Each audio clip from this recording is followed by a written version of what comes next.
Hello everybody and welcome back to another episode of Adam Bergman's Moneymakers. Today I'm going to talk about a new stock on this channel. However, I did speak about this stock on my other channel, The Adam Bergman Show, when I mixed everything together, traditional finance and cryptocurrency. And today I want to talk about CrowdStrike. The ticker symbol is CRWD.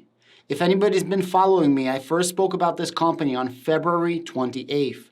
I made a video and I said the 4 companies that you should hold due to the geopolitical nature that's happening right now in Ukraine, and 4 companies, in my personal opinion, that will prosper in this uncertain and unfortunate time. One of those companies, of course, was CrowdStrike. Since February 28th till today, the price is up 30%. The current price is $240, and when I first reported on it, the price was $180. I also believe that CrowdStrike has a lot of room to grow. Why? There's an increased demand. There is an artificially created, inflated demand that's here to stay. This inflated demand is on military security, both actual physical, like tanks, airplanes, drones, things like that, but also data security, specifically cybersecurity. And CrowdStrike is one of the best cybersecurity companies out there. They had a fabulous run during COVID, then they retreated like a lot of the tech sector, and recently they had this unbelievable run of positive 30% due to the geopolitical situation that they have right now. Well, today they're up 7%. Why are they up 7%? Take a wild guess. Germany, the federal government of Germany, put it on to its approved list of advanced persistent threat response service providers, which means it's one of the companies that is allowed to do cybersecurity for specifically the German federal government. And there's levels to that. I'm going to read you an article, and this comes just 2 days after they were awarded level 4 clearance with the Department of Defense. So this would probably be the mirror image of the United States Department of Defense. This would be like the German equivalent of. And I honestly think that there is a huge influx of money that's going to come in, just like I believe there's a huge influx of money coming into a company like Palantir. And I believe it for the same exact reasons. There's an unexpected growth that's about to happen. A larger TAM, a total addressable market, that before these companies weren't really going to get into, or it was just fast-forwarded severely, just like COVID fast-forwarded a lot of companies 10 years ahead. Well, they maybe have gotten these contracts, let's say in 5 or 10 years from now, but they wouldn't have been getting the contracts now. Because what's happening with the geopolitical situation over in Ukraine right now, a lot of companies have been fast-forwarded, and a lot of companies, despite what's happening, if it's good or bad, I don't agree with the war, but a lot of companies are going to prosper with what's happening in the war. The article reads, German Federal Cybersecurity Authority recommends CrowdStrike as qualified APT response service provider. April 13th, a leader in cloud-delivered protection of endpoints, cloud workloads, identity, and data has been added to the German Federal Office of Information Security list of qualified advanced persistent threat response service providers.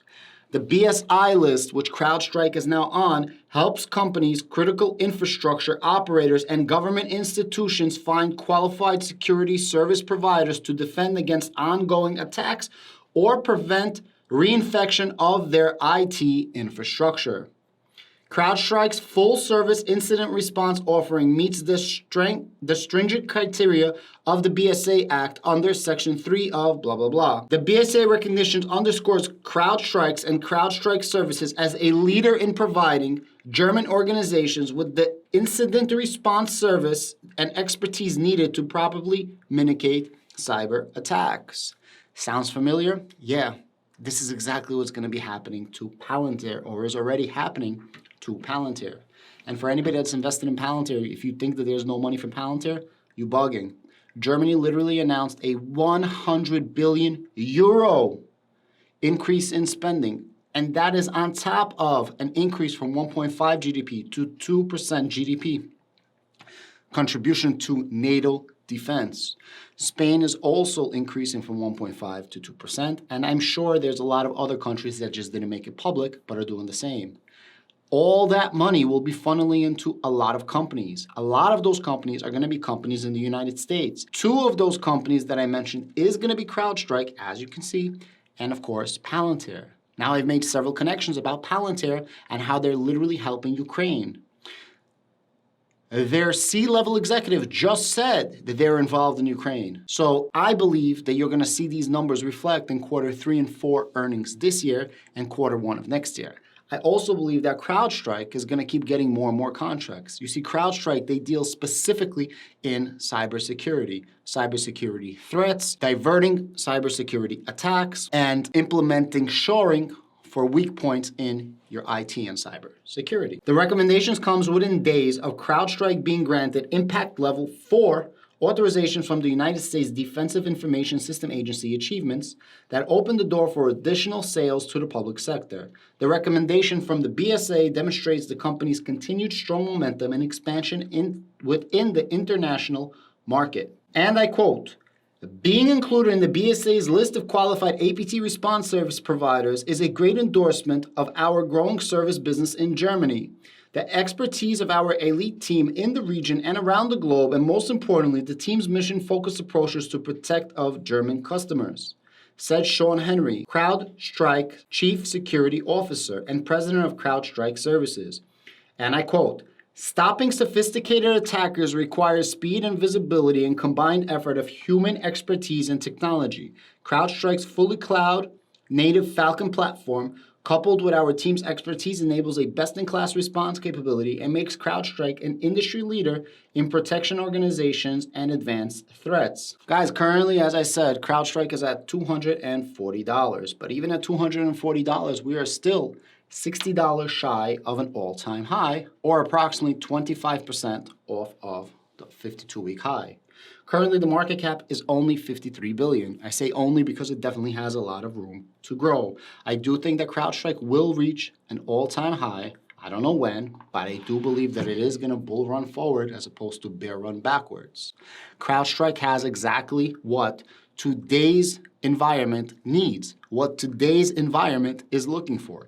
CrowdStrike is not doing what Palantir does, and Palantir does not do what CrowdStrike does. I honestly think both of them are going to get an ish ton of money coming in from what's happening in Ukraine right now.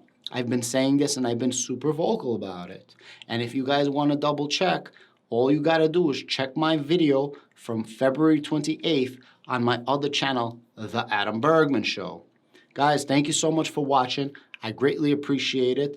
Please give me the likes, the shares, and subscribe. And you guys are absolutely amazing. This channel now has 285 subscribers. This morning we had 267 subscribers. And yesterday we had like 240 subscribers.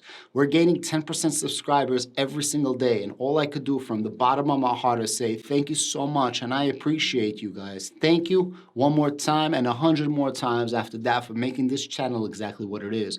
I hope you enjoyed this little news update, and I hope you enjoy my type of thinking and breaking things down, because me, I'm something called a theoretical investor, whether you heard of that or not. I try to connect the dots and see what's happening in the world to either help or not help my projects, my investments, and potentially getting into an investment or getting out of an investment depending on what's happening. I did the same exact thing when I invested in Moderna, because of what's happening with the coronavirus.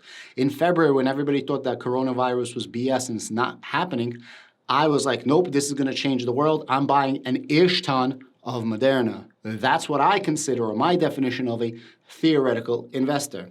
Guys, none of this is financial advice. All of this is purely entertainment and education purposes only. Don't ever take advice from a YouTuber, and don't take advice from anybody. Only listen to financial planners, CPAs, and attorneys. Thank you, and again, have a great day.